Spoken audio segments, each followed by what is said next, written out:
Hello，各位爸爸媽媽，大家好，我係 Miss Carol，一個香港幼稚園嘅英文老師，我都係一個外婆喎。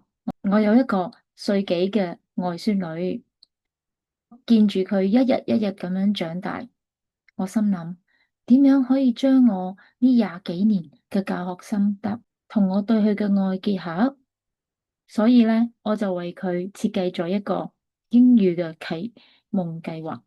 今日咧，我就係想同大家分享喺1至3歲嘅時候，每星期花一日，用幾個鐘同佢相處，同佢玩遊戲、唱歌、互動。當我同佢講故仔、唱歌，我都會用全英文，等佢覺得英文係好似廣東話咁樣一樣，係一個溝通嘅工具，好自然咁樣喺生活中發生。英文會成為佢嘅生活嘅一部分。3歲開始，我就同時會教佢字母同埋字母嘅發音。大約4歲，佢應該係 ready 噶啦。咁我就教佢 blending。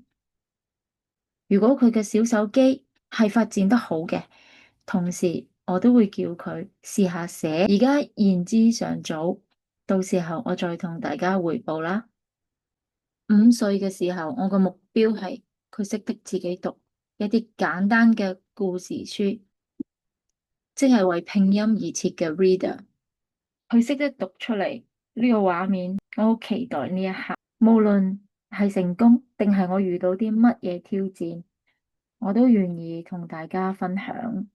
如果你喺教育你嘅小朋友英文嘅時候，都遇到一啲挑戰，或者你做得好成功，我都歡迎你喺留言區同我哋分享喎。我哋一齊學習，一齊加油。